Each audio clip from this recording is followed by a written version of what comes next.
It's no secret that the Philippines is one of the most beautiful countries in the entire world. But what if I told you that the most beautiful thing about this country was actually its people? I am back in the Philippines after a brief little passport run. I went to Singapore for probably a total of like 3-4 days, and I've got a lot of exciting things in store for the next final few days here in the Philippines. Thank you very much. Bye-bye.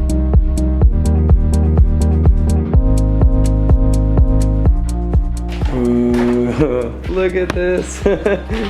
Oh my gosh, and check this out. Just as incredible as I remember. Guys, the Novotel is probably my favorite hotel chain, and you know what? It's not the world's most expensive hotel, but they give you incredible value. For what you pay, you get so much. You got an elephant here, because that's a necessity. On the bed, they've made a whale. That's so funny. Here I am doing work. I take a look outside and look at the sunset tonight, guys. This is incredible. Just overlooking Manila here in Quezon City.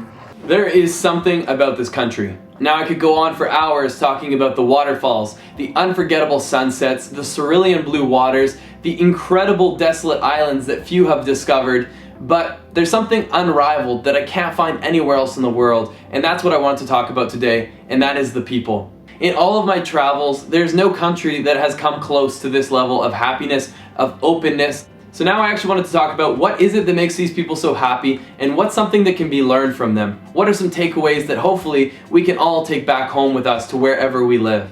So I'm not going to pretend that I have the all-in-one answer, and that's why I wanted to open up the discussion to you guys, because I do want to hear your thoughts on what makes people who have so little financially speaking so happy. So the first thing that I've really come to notice is that this is a country that puts family first. So much of the Filipino people's happiness seems to be derived in spending time with their loved ones. And you can even see that in a country where so much of the population has to literally leave the country and go work abroad to send money back home to their family. I mean, that right there shows the ultimate sacrifice. Now, I'm trying not to get too philosophical on this video, but in order to fully understand why the Filipino people are so happy, I think we also have to look at the other side of the coin.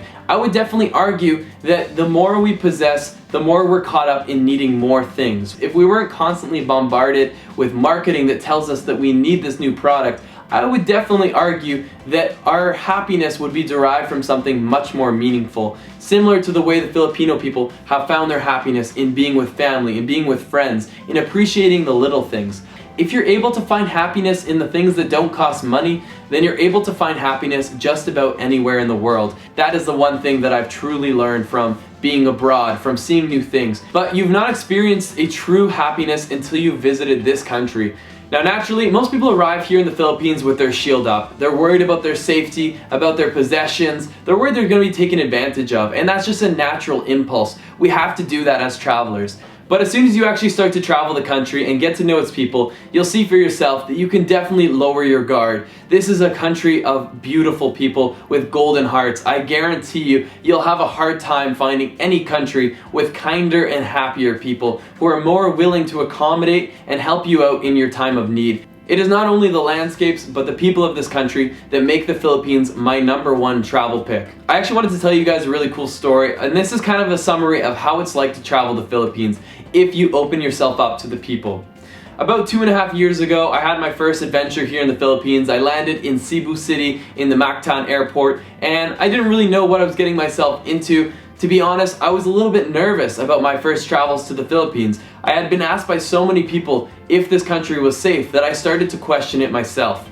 So naturally, I was worried about theft. I was naturally worried about people trying to take advantage of me. And I was honestly a bit cold to the people around me because I was just thinking to myself, this is somebody who wants to take advantage of me. I was on a bus heading south from the airport to see the whale sharks. And there was this group of Filipino people, probably about 10 to 12 people. I decided that, hey, I've got 3 hours on this bus. I can either sit here and be annoyed at the person singing Justin Bieber right behind me, or I can decide to get involved and talk to them and get to know what they're about. Next thing I know, I've made myself 10 to 12 best friends, and not only did I get into a conversation with these people, but I even got invited to join them on a trip to an island I had never heard of. Just like that, I headed another extra 2 hours south. Instead of staying the night in a hotel, which would have been costly, we decided to do an all-nighter, and we sang karaoke till 5 in the morning until it was time to catch the next ferry going to the island of Siquijor. Once we arrived in the island, we pooled our money together and we decided to rent a pickup truck.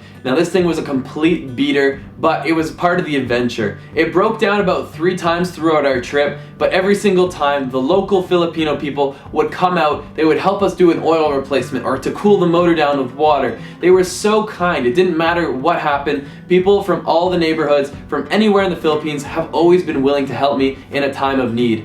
Again, as I continued on in this trip with this group that I had literally just met, they excitedly offered to cook me one of their local Filipino dishes. This is known as a boodle fight, and they actually cooked up on a massive banana leaf an assortment of different foods, everything from sea urchin, rice, spam, or like this weird meat thing, I don't even know was on the plate. But the experience is one of the things that I remember to this day. When I think back on what is it like to be a traveler, that is the #1 experience that comes to mind, is that day that I decided to join a random group to sing karaoke through the night, to eat strange foods off of a banana leaf, to rent a beat up pickup truck and have it break down in the middle of nowhere, but know that I was safe at every single point of this trip. That is what it's like to travel the Philippines, and that is why I believe wholeheartedly that they are the happiest, the kindest people that you will ever come across, and it's why that you need to experience the Philippines for yourself. So I've just met Nico here. He's escorting me with an umbrella because we've got a rainy meetup ahead of us today. I don't know if this is a crowd waiting for a meetup, but there's a lot of people chilling. So real quickly, people are forming. Hey, welcome to the vlog. Daniel's on his way, and then also Brett Maverick's gonna be joining us. So it's really cool. I hope the weather doesn't stop people from coming out today, but at least we've got this like nicely sheltered area. It's beautiful. Fashionably late. How you doing, man? Good, man. My good friend Krishna. So we're about to get kicked out, I think, from the area. Pardon? Grouping. What's not allowed? Not allowed grouping. We're being told to leave. So begins the great migration to try to find property. These are the diehards. They hang around even when it's raining. All right, we're all assembling for a group photo. How are you? Good to see you. So as you guys probably know, I've been trying to do a Tagalog word every single day. Tagalog, if you don't know, is a Filipino language. I think it's paalam. Okay. Or it means goodbye. Oh, that's so sad, but it's very fitting. What's it? What is it? Paalam. Paalam. Am I saying right? Paalam? Yeah. Paalam means goodbye. Actually, that was so perfect for the end of this vlog. Paalam, everybody. Bye-bye, everyone. Bye. From the meetup in Manila, the meetup in Cebu, and the countless people who have come up and said hi on the street corners, I just wanted to say thank you so much for your support. You guys have made this trip unforgettable, and I know that I'll be back very, very soon. It's 1:30, I've got a flight heading somewhere very exciting, which you will see in the next video, but I need to pack up, I need to get out of the hotel, the Novotel Araneta. It's been a dream. There's something else I need to show you downstairs before I check out of the hotel. Before leaving, Angela is gonna be showing me what we're getting. So what is this?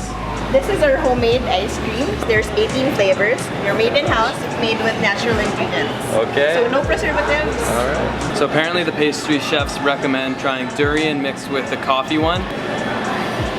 Together. I liked it because I couldn't taste the durian once I tried the coffee one.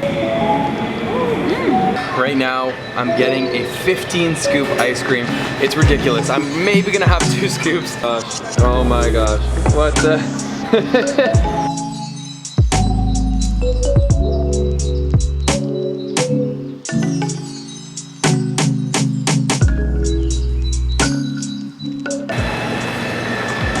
Feels bad seeing all that waste, but I had to tap out. I was gonna die. This is Rex, I remembered his name. Hi, Rex. Well guys, that is the end of an incredible trip here in the Philippines. It is now time to board my flight. I'm flying somewhere very exciting, which I'll be sharing with you in the next video. So until then guys, let's get lost again in the next one. Fun of the day. Yay!